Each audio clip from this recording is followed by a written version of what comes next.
Welcome to Stuck, Time to Improv. I'm Mary Scott with Business Riff, and I want startup businesses to be wildly successful. Today, we're going to get some advice about digital public relations. And I'm so happy to have Julz Vitality from positiveimpact.tv. Thanks for coming, Julz. My pleasure. Thank you so much, Mary, for having me. I look forward to sharing some tips with our audience today. So startups really need publicity because they don't have a lot of money, and publicity is how you get recognition for free and more visibility, right? Yeah, So absolutely. let's talk about that. A lot of people think of publicity in the traditional sense, like, newspapers, billboards, and so on. But digital PR in this day and age is actually a lot more efficient in doing the job that we used to do on paper. So, what is digital PR? Let's just start there, okay? It is basically a digital equivalent of everything we used to do on paper. So it is, instead of billboards, we now have a digital advertising, which is also PR, but we don't have to pay money for it necessarily if we don't want to. There are ways to put ourselves out there to widen our digital footprint through networking events, digital summits, online conferences, seminars, webinars, whatever, you name it. And most importantly, podcasts. Just what we're doing right now.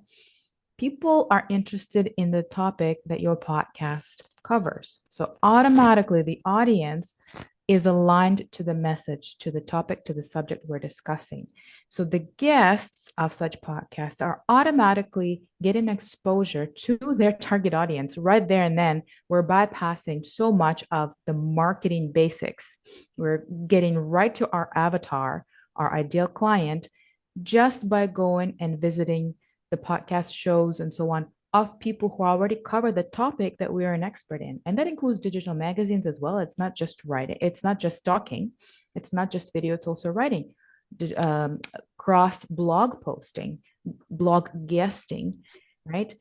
So many different ideas that there are in the digital world, and I can go on forever, but this is basically just to give people an idea. It's just putting yourself out there in front of audiences that are online. Okay. And what kind of content should startups really be paying attention to?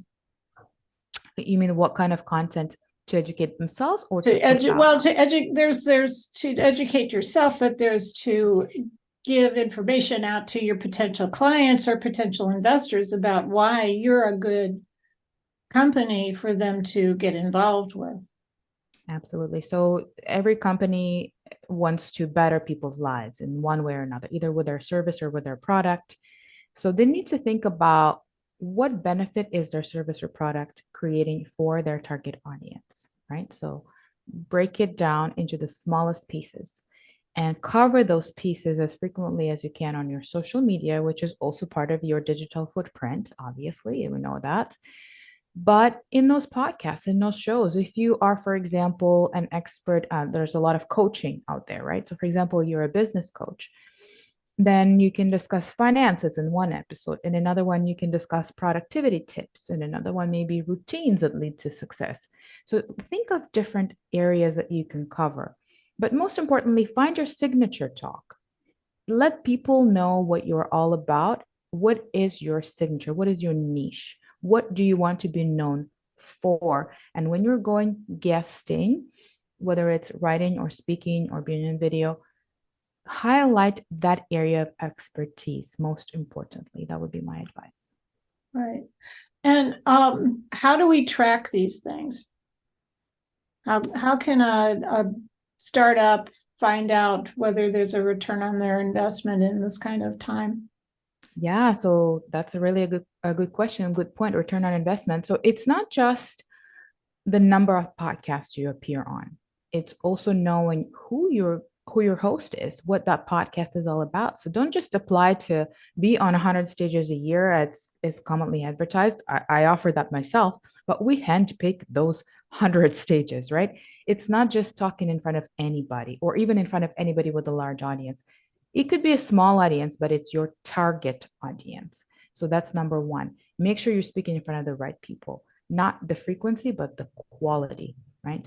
And content as well, the formula for the content during the podcast is very, very important. For example, as early as possible, introduce a gift for your audience. Like, for example, today I have a gift for you guys, 10 tips for podcasts, exactly for the content that we're discussing right now, which is on bit.ly 10 pod tips. We'll put the links below.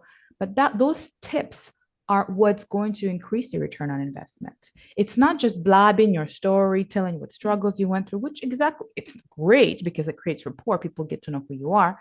But if you don't give them a way to work with you further as soon as possible during the course of the podcast or show, they may not have that next logical step that they're waiting for. If they did connect with you, they are looking forward to that next logical step. And often people miss that opportunity and don't give that to people, or they become too salesy. All they talk about, oh, I have this great course. Come check out my product. No, show value, give tips, give strategies, give people something they can go and implement today, instead of just going and talking about, oh, go on my website, go check this out. I have this product. Don't be salesy. Give value. And the value can be something that will develop a relationship so that when they do buy, they feel comfortable buying. And that is definitely the more you do it, the better you get at your message. It gets clearer, it gets more succinct. You get to have a better idea of who your perfect customer is.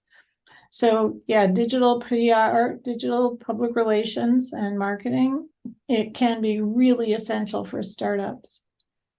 Yeah. Well, thank you very much, Julz Vitality from positiveimpact.tv. And thanks for coming. I'm Mary Scott with Business Riff. So book a strategy call with me at businessriff.com because I want startups to be wildly successful. And join us again for Stuck, Time to Improv.